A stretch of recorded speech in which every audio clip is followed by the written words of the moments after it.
Hello friend, welcome to your channel Gyan for exam. आज के इस वीडियो में हम सब जानेंगे बायोलॉजी से संबंधित ऑब्जेक्टिव प्रश्न। बायोलॉजी यानी जीव विज्ञान से संबंधित हमारी एक सीरीज चल रही थी, उसी सीरीज को आगे बढ़ाते हुए आज ये हमारा पार्ट 2 वीडियो है। इससे पहले एक और वीडियो अपलोड की गई है जिसे आप जाकर के देख सकते हैं हमारे साइंस प्लेलिस्ट में। इसके साथ साथ हम लोगों ने इसके फिजिक्स पार्ट को भी अपलोड कर रखा है। फिजिक्स के भी 2 पार्ट ऑलरेडी अपलोड हो चुके हैं, उसे भी जाकर के जरूर देख लें। ये सभी जो है आपके आने वाले exam NTPC, railway group D, BPSC एवं आपके हर एग्जाम्स के लिए बहुत ही इंपॉर्टेंट होने वाली है। तो आइए जानते हैं, पहला प्रश्न देखेंगे। इससे पहले इसके 2 चैप्टर को हम लोगों ने कंप्लीट किया है और आज ये है तीसरा चैप्टर।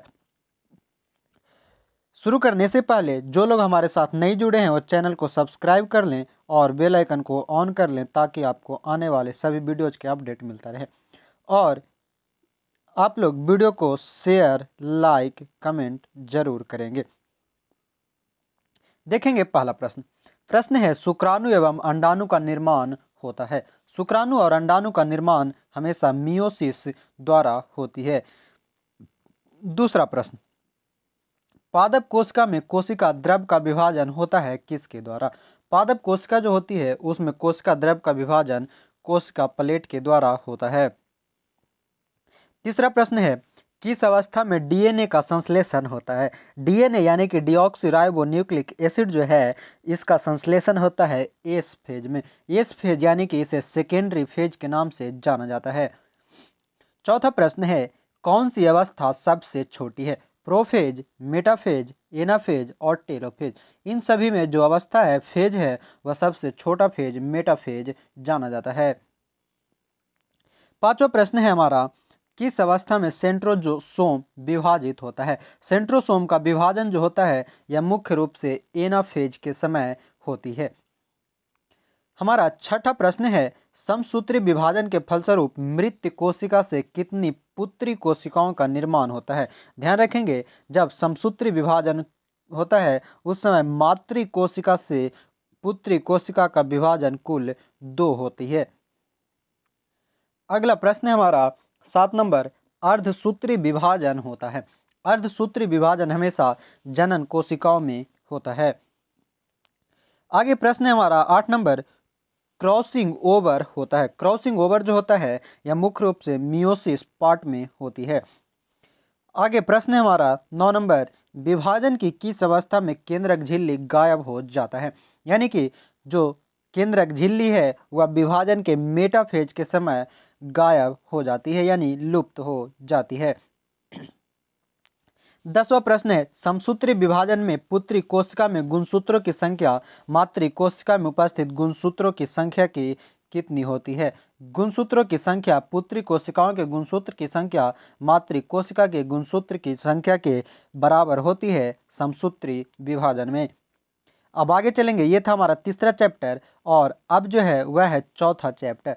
चौथा चैप्टर में पहला प्रश्न देखेंगे। जो लोग बीपीएससी की तैयारी करना चाहते हैं वो हमारे साथ अनअकैडमी लर्निंग ऐप पर जुड़ सकते हैं। अनअकैडमी लर्निंग ऐप को आज ही डाउनलोड करें और वहां पर सब्सक्रिप्शन लेते समय हमारा कोड AMAR अमर10 यूज करें। अमर10 यूज करते ही आपको 10% का इंस्टेंट डिस्काउंट मिलेगा, जहां पर आपको daily free live classes top educator द्वारा कराई जाती है। आगे है हमारा पहला प्रश्न। चौथा चैप्टर का पहला प्रश्न है, स्वादिष्ट भोजन देखकर मुंह में पानी आ जाता है, यह है कैसी प्रक्रिया? तो स्वादिष्ट भोजन को देख करके मुंह में पानी आना यह स्नायु संबंधी प्रतिक्रिया है। दूसरा प्रश्न है, मानव में पित्त का स्राव होता है कहाँ? मानव में जो पित्त का स्राव होता है वह होती है यकृत में। तीसरा प्रश्न, बाइल का स्रोत होता है। बाइल का स्रोत होता है जिगर से। चौथा प्रश्न है हमारा, निम्न जानवरों में से किसकी अपेक्षाकृत अधिक लंबी आंत है? लोमड़ी, बाघ, कुत्ता और खरगोश। इन सभी में जो सबसे अधिक लंबी आंत है वह है खरगोश की। छठा प्रश्न है, दांतों की सड़न शुरू हो जाती है जब मुंह का पीएच से कम होता है, यानी मुंह का जो पीएच मान है वह 5.5 से कम होता है, तब दांतों की सड़न शुरू हो जाती है।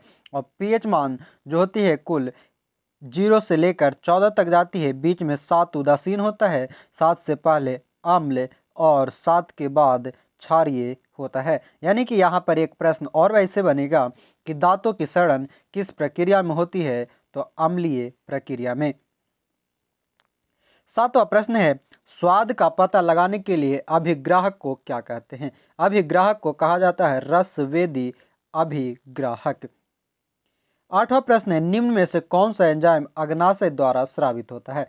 अग्नाशय द्वारा स्रावित होने वाला जो एंजाइम है वह है ट्रिप्सिन। आगे प्रश्न हमारा 9 नंबर, मानव शरीर में निम्न में से किसका आकार सबसे बड़ा है? मानव शरीर में थायराइड, यकृत, प्लीहा और अग्नाशय में सबसे बड़ा जो है यह यकृत का आकार बड़ा है। 10 नंबर प्रश्न है, मानव शरीर का सबसे बड़ा आंतरिक अंग कौन सा है? मानव शरीर का सबसे बड़ा आंतरिक अंग है यकृत। 11 नंबर प्रश्न, निम्न में से ऑक्सीकरण के समय अधिकतम मात्रा में ऊर्जा उत्पन्न करते हैं कौन? ऑक्सीकरण के समय अधिकतम मात्रा ऊर्जा की उत्पन्न होती है वसा से, यानी फैट से।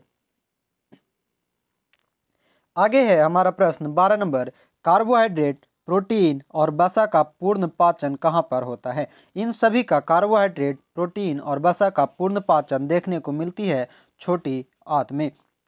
13 नंबर प्रश्न, एक जानवर द्वारा निस्सारित किया गया फेरोमोन क्या है? फेरोमोन जो है यह एक ही जाति के जानवरों के बर्ताव पर प्रभाव डालता है, फेरोमोन कहलाता है। आगे चलेंगे, 14 नंबर प्रश्न है, मछली से प्राप्त कॉड लीवर तेल किस विटामिन का समृद्ध स्रोत है? कॉड लीवर तेल जो है यह विटामिन डी का प्रमुख स्रोत है। विटामिन डी हमें सूर्य के प्रकाश से भी प्राप्त होता है। अगला प्रश्न है 15 नंबर, विटामिन सी की कमी से कौन सा रोग होता है? विटामिन सी, जिसे एस्कॉर्बिक अम्ल भी कहा जाता है, से संबंधित रोग है वह है स्कर्वी रोग। 16 नंबर प्रश्न है, केला किस विटामिन का एक अच्छा स्रोत है? केला को विटामिन बी का एक सर्वोत्तम स्रोत माना जाता है। 17 नंबर प्रश्न है, उस विटामिन का नाम बताएं जिसकी कमी के कारण अत्यधिक खून बहने लगता है। अत्यधिक खून बहने लगता है यानी कि खून का नहीं जमना, यह होता है विटामिन के कारण। 18वां प्रश्न, प्रोटीन की कमी से निम्न में से कौन सी बीमारी होती है? इसके कारण जो बीमारी होती है वह है क्वाशी-योरकर। अगला प्रश्न है हमारा 19 नंबर, रक्त स्कंदन के लिए आवश्यक विटामिन कौन सी है? रक्त स्कंदन के लिए आवश्यक विटामिन जो है वह है विटामिन के। अगला प्रश्न, निम्न में से किसकी कमी से रिकेट्स बीमारी होती है? रिकेट जो है विटामिन डी की कमी से होती है। इसका पीडीएफ के लिए आप हमारे साथ टेलीग्राम ग्रुप पर ज्वाइन कर लें, जहां आपको इसके पीडीएफ दिए जाएंगे। नीचे लिंक डिस्क्रिप्शन में दी गई है।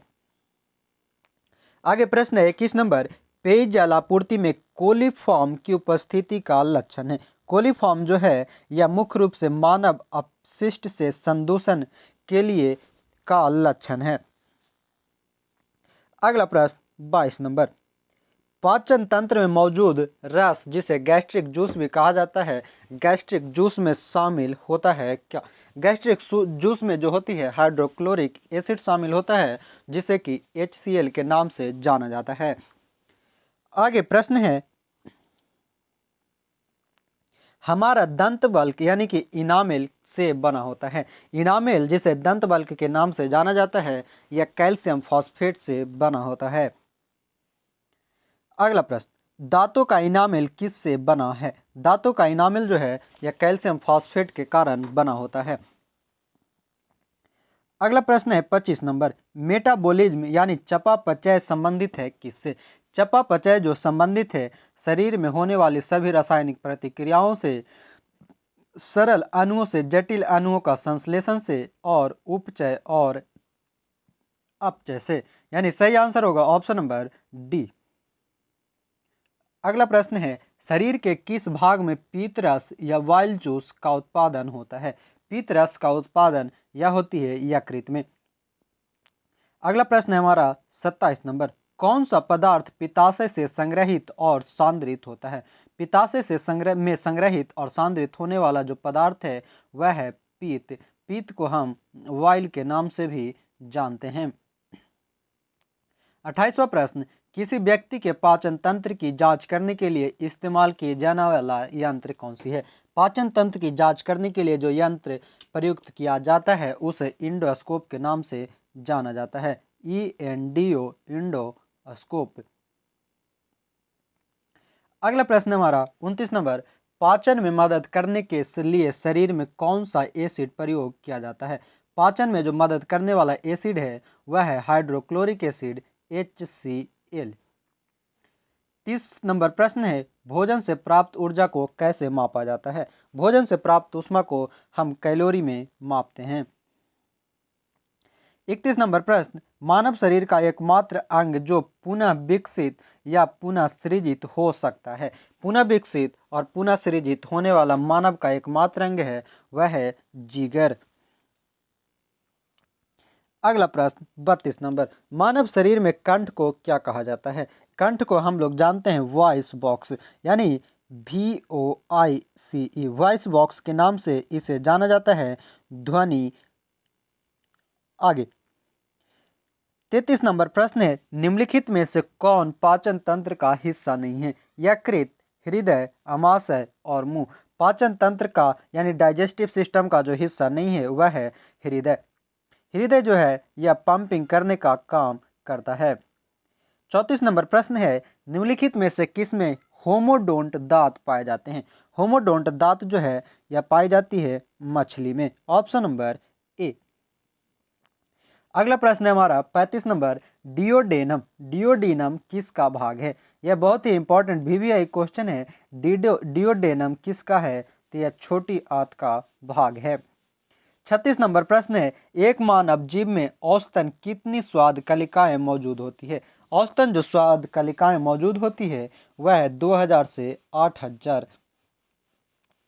अगला प्रश्न 37 नंबर, एक वयस्क मानव का पूरा पाचन तंत्र यानी मुंह से गुदा तक कितनी लंबी मीटर होता है? यानी कि जो वयस्क मनुष्य का पाचन तंत्र है, डाइजेस्टिव सिस्टम, वह मुंह से लेकर के गुदा तक के बीच की उसकी लंबाई लगभग 9 मीटर होती है।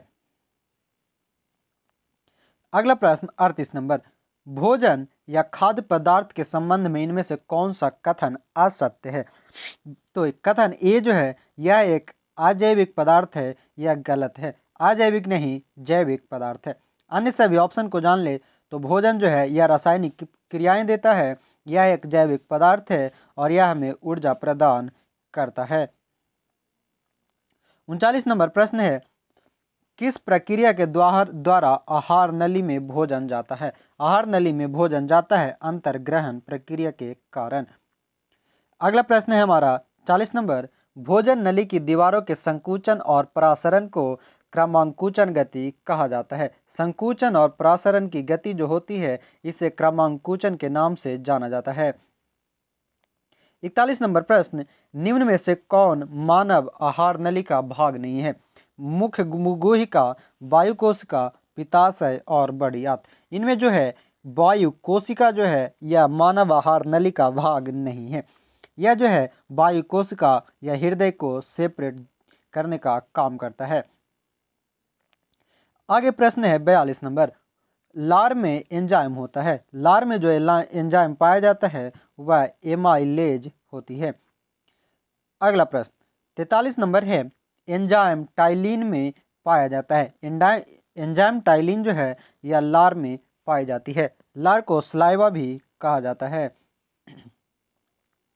अगला प्रश्न है हमारा 44 नंबर, पाचन के बाद कार्बोहाइड्रेट को परिवर्तित कर दिया जाता है किस रूप में?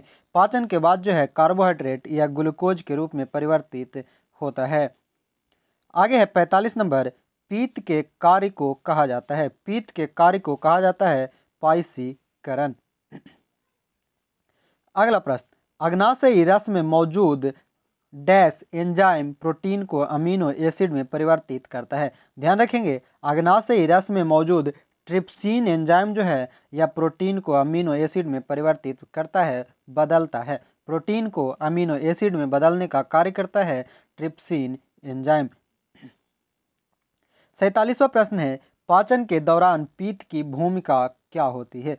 पाचन के दौरान जो है पीत यानी वाइल की जो भूमिका होती है यह वसा का पायसीकरण करता है। अगला प्रश्न है हमारा 48 नंबर, मनुष्यों के पाचन तंत्र में उत्सर्जित अम्ल कौन सा होता है? मनुष्य के जो पाचन तंत्र है उससे निकलने वाली अम्ल कहा जाता है हाइड्रोक्लोरिक अम्ल, जिसे HCl के नाम से जाना जाता है। आगे प्रश्न है 49 नंबर, भोजन के पाचन की प्रक्रिया के दौरान होने वाले ऊर्जा परिवर्तन के प्रकार को बताएं। ऊर्जा परिवर्तन के प्रकार जो है वह है रासायनिक ऊर्जा से ऊष्मा ऊर्जा। भोजन के पाचन प्रक्रिया जो है यह रासायनिक ऊर्जा से ऊष्मा ऊर्जा के पाचन की प्रक्रिया है। अगला प्रश्न, डैश को पचाने के लिए शाकाहारी को लंबी छोटी आंत की आवश्यकता होती है। यानी सेल्यूलोज जो है, सेल्यूलोज को पचाने के लिए शाकाहारी को लंबी और छोटी आंत की आवश्यकता होती है, सेल्यूलोज को पचाने के लिए। आगे प्रश्न हमारा 51 नंबर, मानव में भोजन और हवा के लिए सामान्य मार्ग है। मानव में भोजन और हवा के लिए सामान्य मार्ग जो है उसे ग्रसनी के नाम से जाना जाता है। अगला प्रश्न है 52, यकृत डैश कार्य करता है। यकृत जो है यह पाचन का कार्य करता है। आगे प्रश्न है 53 नंबर, 53 नंबर में मांसपेशियों के लयबद्ध संकुचन के परिणाम स्वरूप बच्चा पैदा होता है। तो यह जो है गर्भाशय, जो गर्भाशय होता है उसमें मांसपेशियों के लयबद्ध संकुचन के परिणाम स्वरूप ही बच्चा पैदा होता है। आगे है 54 नंबर प्रश्न, गले में डैश के छल्ले मौजूद होते हैं। गले में जो है या उपास्थि के छल्ले मौजूद होते हैं। अगला प्रश्न 55 नंबर, लार ग्रंथि से हमें एमाइलेज एंजाइम स्रावित होता है। लार ग्रंथि से एमाइलेज एंजाइम को स्रावित की जाती है। आगे है 56 नंबर प्रश्न, मानव पाचन तंत्र में डैश से पीत रस का स्रोत होता है। मानव पाचन तंत्र में यकृत से पीत रस का स्रोत होता है। अगला प्रश्न है 57 नंबर, मानव शरीर में पाचन का अधिकांश भाग किस अंग में संपन्न होता है? पाचन का जो अधिकांश भाग संपन्न होता है वह होती है छोटी आंत में। अगला प्रश्न है 58 नंबर, एंजाइम है क्या? एंजाइम एक प्रकार का प्रोटीन है।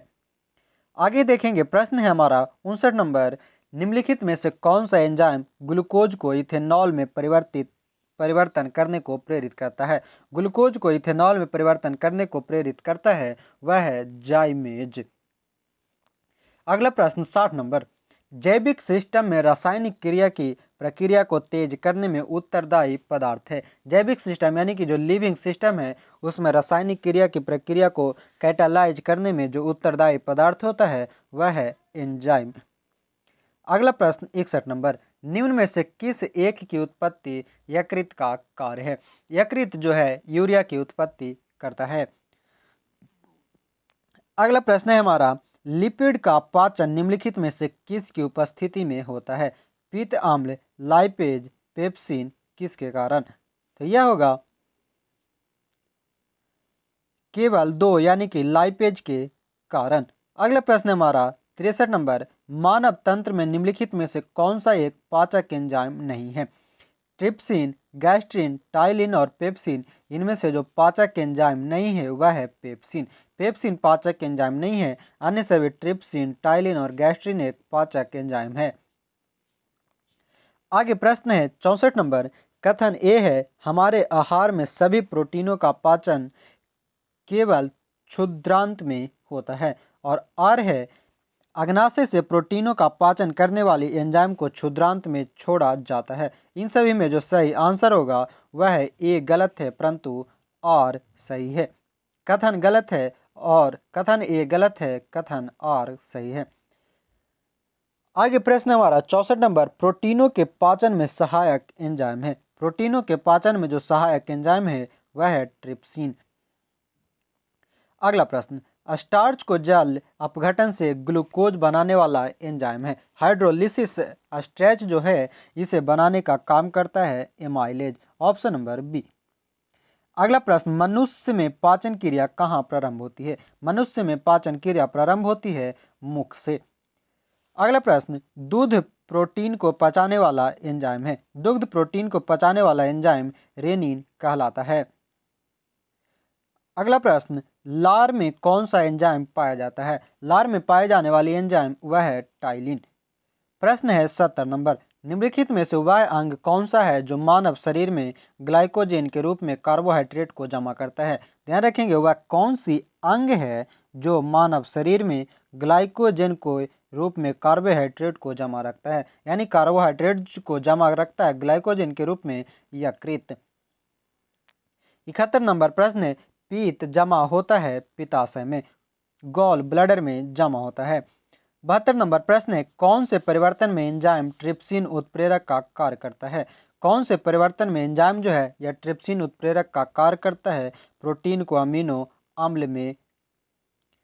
अगला प्रश्न 73 नंबर, मानव शरीर में पूंछ कौन सी संरचना से संलग्न होता है?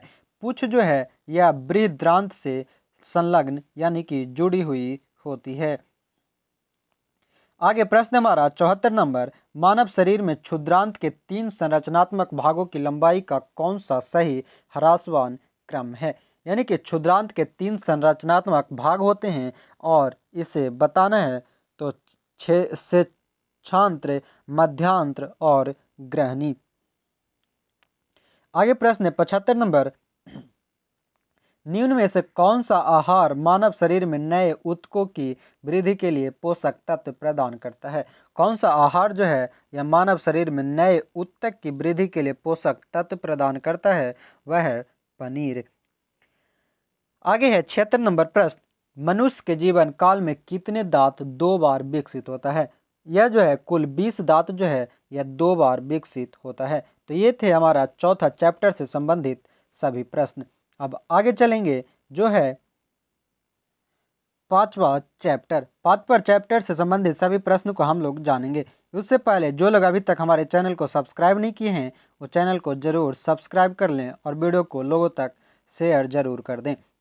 साथ ही अब इसके बाद आप लोग को मैं केमिस्ट्री लेकर के आऊँगा। फिजिक्स हमारा चल ही रहा है, बायोलॉजी खत्म होते ही आपको केमिस्ट्री भी इस बुक के कराए जाएंगे। तो देखते हैं पांचवा चैप्टर से पहला प्रश्न है, ऊर्जा उत्पादन के दौरान ग्लूकोज का पाइरूवेट में विघटित कहाँ होता है? ग्लूकोज का पाइरूवेट में विघटन ऊर्जा उत्पादन के दौरान होती है कोशिका द्रव में, साइटोप्लाज्म में। दूसरा प्रश्न है हमारा, वायु की वह अधिकतम मात्रा जो अधिकतम अंतःश्वसन प्रभाव के बाद निष्कासित की जा सकती है कहलाता है? यह कहलाता है फेफड़े का आयतन। तीसरा प्रश्न है, हमारे फेफड़ों में डैश कोशिकाएं होती है? हमारे फेफड़ों में जो है यह 300 मिलियन कोशिकाएं होती है। आगे, जीवाणुओं में श्वसन स्थल कौन सी है? जीवाणुओं में श्वसन स्थल जो है यह मीसोसोम के नाम से जाना जाता है। आगे प्रश्न है पांचवा, मनुष्यों में पाए जाने वाला श्वसन पिगमेंट कौन सा है? मनुष्यों में जो पाया जाता है वह श्वसन पिगमेंट है हीमोग्लोबिन। आगे है छठा प्रश्न, निम्नलिखित में से छोड़े गए श्वास में शामिल होता है? छोड़े गए श्वास में शामिल होता है नाइट्रोजन।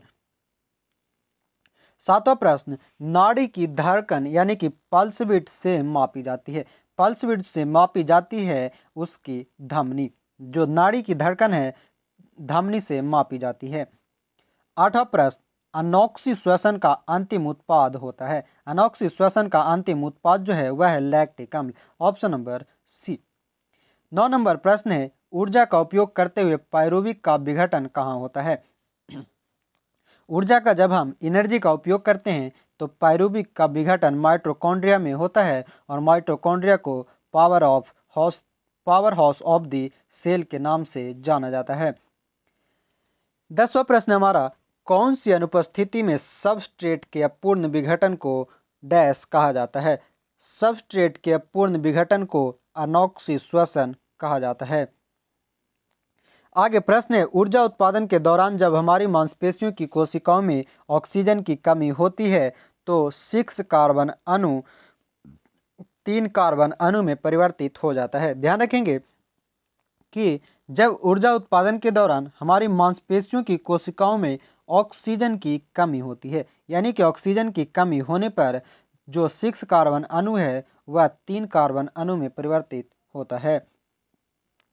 12 नंबर प्रश्न है, श्लेष्मा झिल्ली की सृजन को कहा जाता है। श्लेष्मा झिल्ली की सृजन कहलाता है ब्रोंकाइटिस।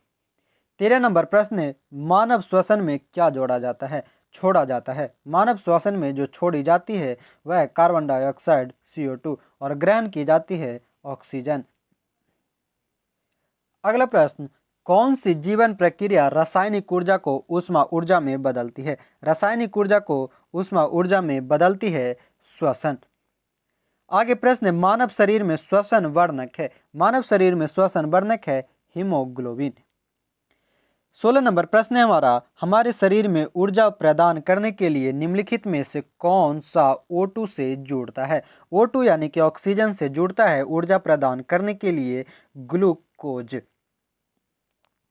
17 नंबर प्रश्न है, डैश की अनुपस्थिति में अवायवीय श्वसन होता है, यानी कि ऑक्सीजन की अनुपस्थिति में अवायवीय श्वसन होता है और ऑक्सीजन की उपस्थिति में वायवीय श्वसन होता है। ध्यान रखेंगे, ऑक्सीजन की उपस्थिति में वायवीय श्वसन और अनुपस्थिति में अवायवीय श्वसन। 18 नंबर प्रश्न है हमारा, अंतः श्वसन के दौरान फेफड़े डैश के कारण हवा से भर जाते हैं। जो फेफड़ा है यह फेफड़ों की स्फीति के कारण हवा से भर जाती है अंतः श्वसन के दौरान।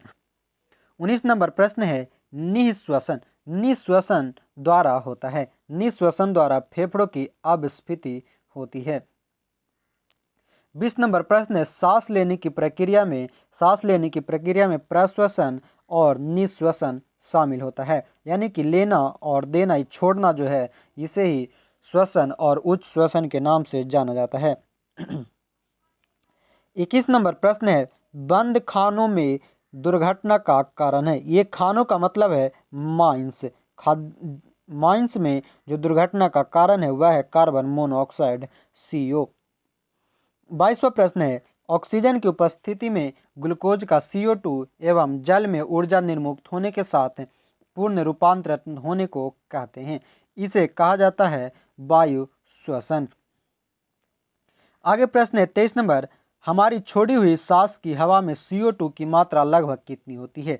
CO2 की मात्रा होती है 4%। 24 नंबर प्रश्न है, कोयले के खान में प्रमुख प्रदूषक गैस कौन सी है। कोयले के खान में प्रदूषक गैस है वह है CO कार्बन मोनोऑक्साइड। और 25वां प्रश्न है इस चैप्टर का, मनुष्य 1 मिनट में कितनी बार सांस लेता है। मनुष्य जो है 1 मिनट में कुल सांस लेता है 16 से 18 बार। तो ये थे 5वां चैप्टर से संबंधित सभी महत्वपूर्ण प्रश्न। इसके आगे के जो चैप्टर है उसे हम लोग अगले पार्ट में करेंगे। ये हमारा हुआ बायोलॉजी का पार्ट नंबर 2। इससे पहले पार्ट 1 जो अपलोड किए गए हैं उसे जो लोग नहीं देखे हैं वो जा करके जरूर देख ले, हमारा साइंस प्लेलिस्ट में दी गई है। तो आशा करते हैं आपको वीडियो पसंद आ रहे होंगे, तो आप इसे अपने दोस्तों के साथ और सारे ग्रुप में शेयर लाइक जरूर करेंगे। जाते जाते चैनल को सब्सक्राइब कर लें ताकि आने वाले इसके सभी पार्ट आपको समय पे मिलता रहे। इसी के साथ जय हिंद, धन्यवाद। BPSC की तैयारी करना चाहते हैं उनके लिए आज अनअकैडमी के फ्री प्लान के बारे में बताने जा रहे हैं। अनअकैडमी को आज आप लोग डाउनलोड करें और हमारे साथ जुड़ें, जिसमें आप इसके बेनिफिट्स अगर जाने तो यहाँ पर डेली आपको 300 plus free live classes per week कराए जाते हैं। साथ ही वहाँ पर आपको लाइव डॉट क्लियरिंग कराया जाएगा। डेली और weekly free live mock test दिए जाते हैं। साथ ही पेपर एनालिसिस भी होती है और हमारे जो बेहतर एजुकेटर हैं उनके द्वारा live quiz with 20,000 plus question answer किए जाते हैं। साथ ही आपको डेली T20 सीरीज कराए जाते हैं जहां पर आपको 20 क्वेश्चन 20 मिनट में कराए जाते हैं मंडे टू सैटरडे। वही यहां पर हमारे द्वारा स्पेशल इवेंट और कराए जाते हैं। उसके साथ साथ आप हमारे साथ मिल सकते हैं हमारे बेस्ट एजुकेटर से और जिनकी एक्सपीरियंस अपने आप में एक कामयाबी है। अच्छे अच्छे एजुकेटर आपको पढ़ाएंगे और वहाँ पर आपको प्री से लेकर के इंटरव्यू तक आपको सक्सेस बनाएंगे। तो आज ही हमारे साथ हमारे टॉप एजुकेटर को पहचानें और हमारे साथ ज़रूर जुड़ें। साथ ही हमारे फ्री लाइव क्लासेज को आप ज्वाइन कर सकते हैं जो कि अभी चल रही है। उसके बाद इन सभी टीचर से आप पढ़ेंगे जो कि एक एक्सपीरियंस टीचर है, इनका अपना अपना एक्सपीरियंस है। उसके बाद फ्री टेस्ट आप दे सकते हैं डेली, जिसमें आपको daily T20 free test series मिलेगी, weekly free live class full length mock test मिलेगा, टेस्ट और प्रिपरेशन का एग्जामिनेशन होंगे जिसमें आप बीपीएससी प्रीलिम्स और मेंस की तैयारी कर सकते हैं, बिहार एसआई दरोगा की तैयारी कर सकते हैं, बिहार पुलिस कांस्टेबल की तैयारी कर सकते हैं। साथ ही आपको यहाँ पर हमारे टॉप एजुकेटर द्वारा एवरी टेस्ट का पेपर एनालिसिस भी की जाती है। साथ ही आपको T20 सीरीज में प्रैक्टिस टेस्ट सीरीज कराया जाता है जो अभी चल रही है मंडे टू फ्राइडे रात 8 बजे, जिसमें आप 20 मिनट में 20 क्वेश्चन को सॉल्व करेंगे। वही आप हमारा फ्री मिनी कोर्सेज भी अटेंड कर सकते हैं जिसमें आपको revise syllabus of BPSC prelims in live class दिए जाएंगे। तो आज ज्वाइन करें हमारे फ्री मिनी कोर्स को। तो आज आप अभी जाएं प्ले लिस्ट में और वहाँ पर गूगल प्ले में आप जाएंगे, सर्च करेंगे अनअकैडमी और वहाँ पर अनअकैडमी डाउनलोड करते ही बीपीएससी को सेलेक्ट करें। वहाँ पर आपको बीपीएससी का कॉलम मिलेगा, बीपीएससी सेलेक्ट करते ही हमारा कोड अमर10 जरूर यूज करें। अमर10 का यूज करते ही आपको 10% का इंस्टेंट डिस्काउंट मिलेगी। 10% आपको इंस्टेंट डिस्काउंट दी जाएगी उसके जितने भी फी होंगे उसमें। तो अनअकैडमी पर जाएं और डाउनलोड करें अनअकैडमी ऐप को। जुड़े हमारे साथ एक बेहतर फ्यूचर और एक बेहतर पहचान के लिए आज ही अनअकैडमी पर। धन्यवाद।